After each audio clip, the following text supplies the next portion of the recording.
In the final chapter of his latest book, John Howard gives his view on why the Morrison government lost this year's election.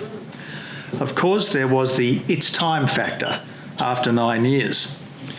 But the government didn't help itself, he said, by lacking a strong fourth-term agenda and refraining from fight on lots of issues from climate to culture. It was a clarion contribution from the greatest living Liberal and a good example of the role former leaders can have helping to shape our party's future. And this is a testing time for our party, and that's not just because of our federal loss. Despite the Andrews government being one of the most inept and ethically challenged in our history, we're no sure thing in Victoria, and we're the underdogs in New South Wales next year. It wasn't just that we lost federally, because no political party can expect always to win. Certainly in any real democracy it can't. It was more that we should have been a better government while we were there. It's more that we're no longer sure quite what it is that Liberals believe and how that might translate into policy. At the heart of our disquiet is the current difficulty distinguishing a Liberal government from a Labor one, apart from Labor's institutional links with the union movement and chronic tendency to entrench union prerogatives.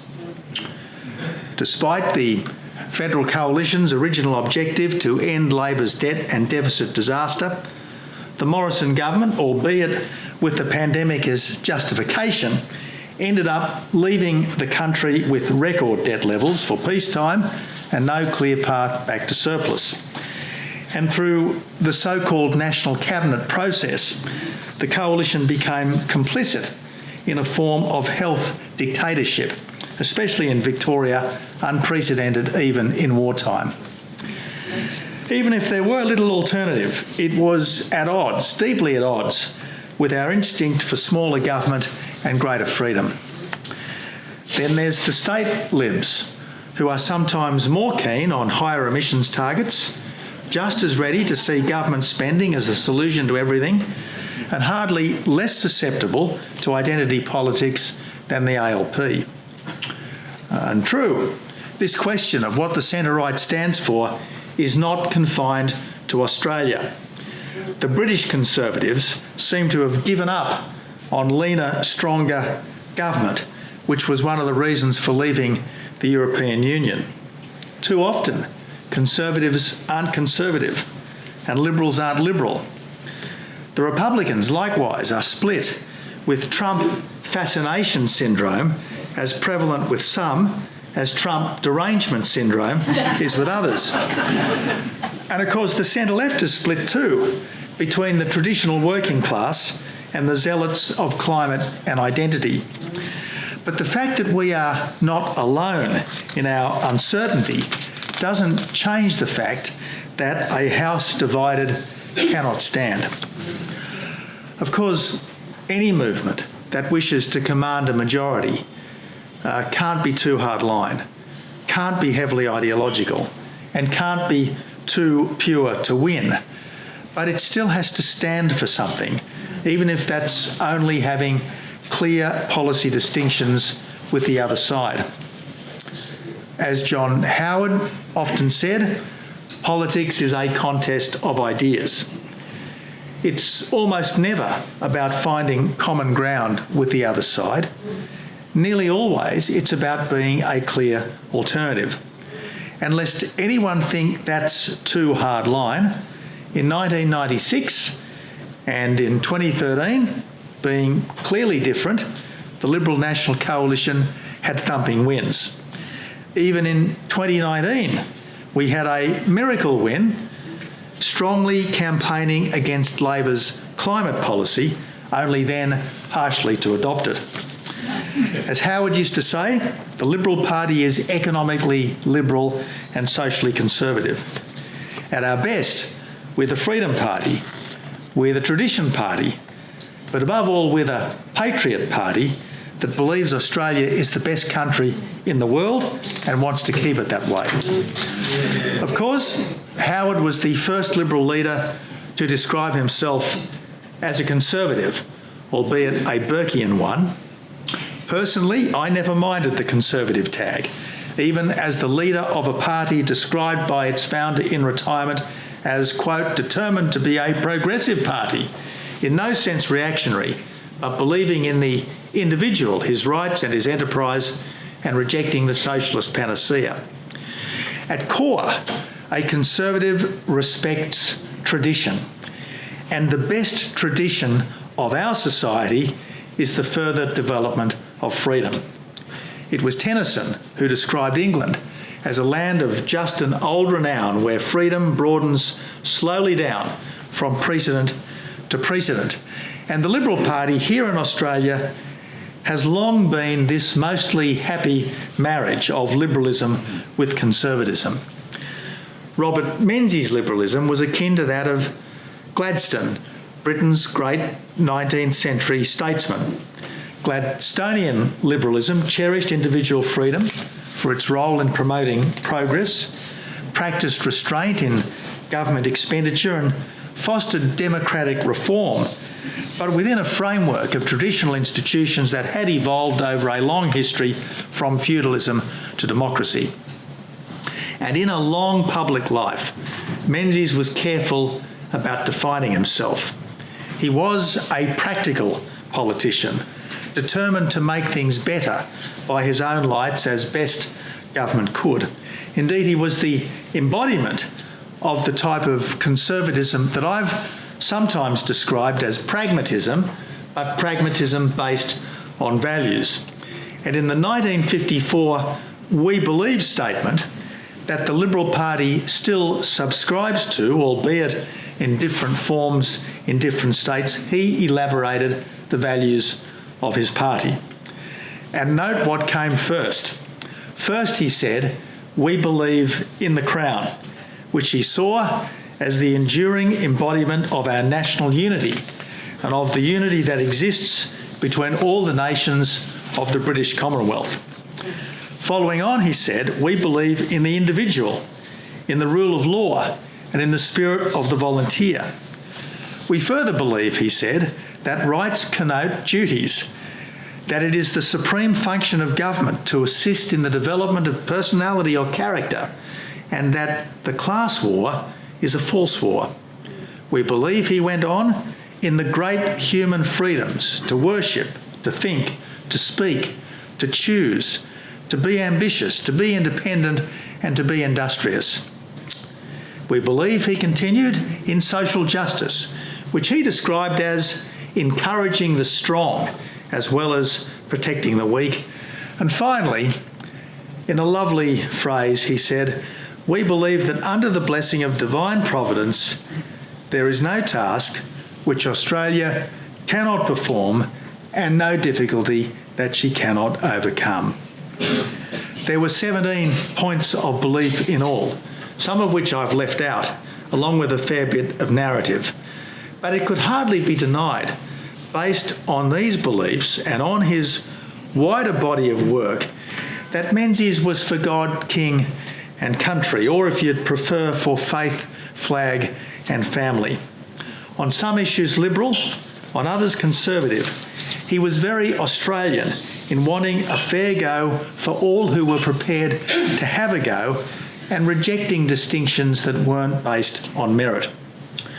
Of course, there were some policies that Menzies was comfortable with that today's Liberals would find hard, like high tariffs and subsidised industries. He wanted to ban the Communist Party. As far as I know, he never explicitly rejected the White Australia policy, although his government welcomed tens of thousands of non-Europeans into the country through the Colombo Plan, for instance, many of whom stayed. So not everything that was right in Menzies' time would be right in ours, but while our understanding of events and our insights into issues might deepen, the values that drive us should not change that much if we're to be true to ourselves over time. As Burke noted, rightly understood, society is a partnership between those who are dead, those who are living, and those who are yet to be born. No worthwhile entity is simply what its current custodians say it is, without reference to those who came before them, and without thought for those who come after them. So it's a pity that Menzies' "we believe" statement is not more routinely cited at Liberal events. The New South Wales State Council of the Liberal Party still begins, thank God, with a prayer, drafted by our one-time president, the former commander of the 39th Battalion on the Kokoda Track, ambassador and tribunal head, the late great Ralph Honour, who it was my privilege to know. We keep faith with him by retaining his prayer, so why not with our founder by reciting what he believed at the start of such a meeting? It would be a reminder to all Liberals of the tradition that we should respect and uphold. Occasionally, it might prompt us to reflect on the changing times and to wonder how Menzies might have changed too.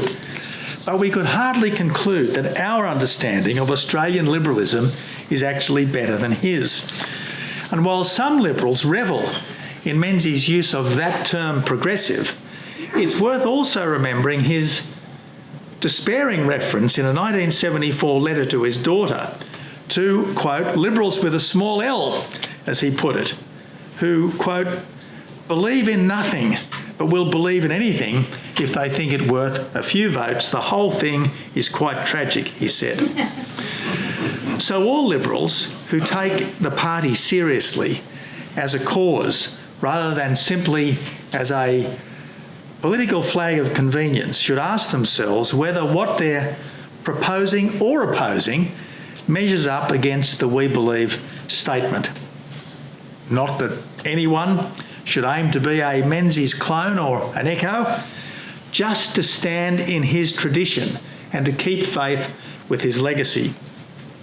I suspect that we would be a more united party, that our advocacy would have a better tone, that our policies would have more resonance, and that we would make more of a beneficial difference in government if we had more of his belief system and had better assimilated his thinking.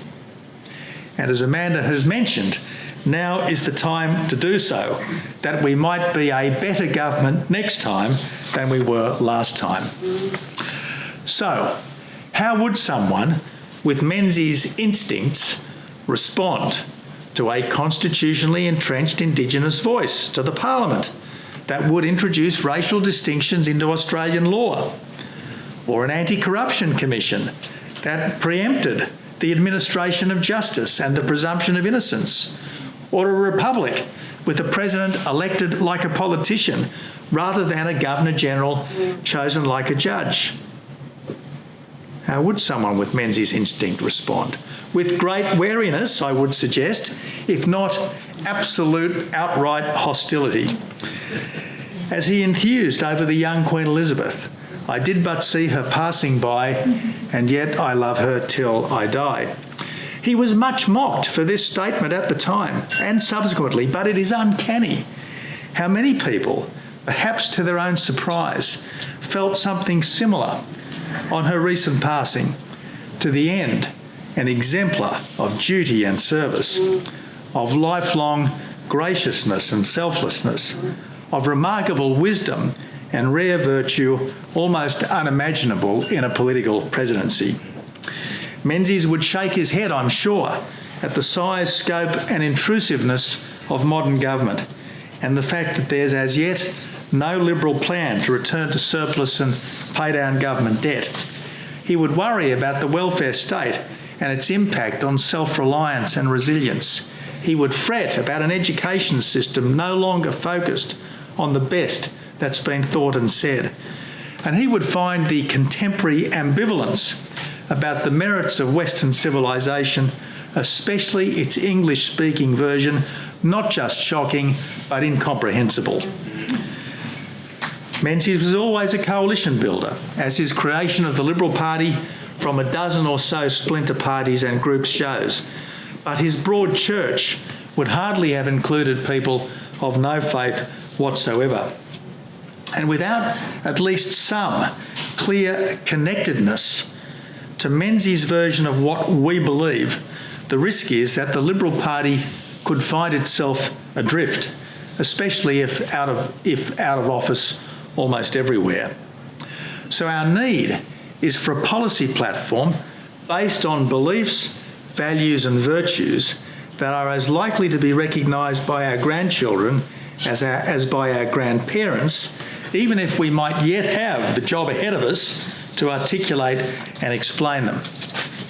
Now, I reckon that would mean not putting emissions reduction ahead of job preservation and cost of living minimisation, especially since nothing we can do here will change the impact of carbon dioxide on climate. I reckon that would mean no new government spending other than on economic infrastructure or national security that's not funded from reprioritising existing spending. I reckon that would mean avoiding new government spending on things that people could readily provide for themselves. For everything that government does should have a clear rationale in values and on the sort of society and on the character of the citizens that we're trying to foster. Why, for instance, does the Australian government force everyone in the workforce to set aside over 10% of their earnings for a retirement that could be several decades off, when their most pressing need, at least for people under 40, is the home ownership, which is the best guarantee of comfort in retirement anyway? The measure along these lines was by far the best initiative of the recent campaign, albeit littler and later than it could have been. Why, for instance, do we allow normally physically and mentally fit young people to leave school and go on welfare rather than earning or learning, given that those options should always be available to them, thus reinforcing a corrosive something-for-nothing mentality? Why, for instance, is it fair enough for people normally to pay something for their prescriptions but not for their GP consultations, despite the natural human tendency to take for granted what comes for free? How, for instance, can it be right and necessary to have nuclear power at sea to give us the range and stealth needed to deter an aggressor, but wrong to have nuclear power on land where it could provide the emissions-free dispatchable power that as yet nothing else can? If being emissions-free is indeed the holy grail that alone can save the planet.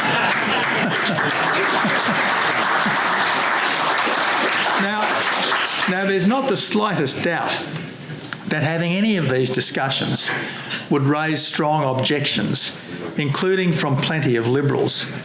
But almost everything that's worth doing has its challenges, and mankind has only advanced over the millennia because people have questioned the day's orthodoxy.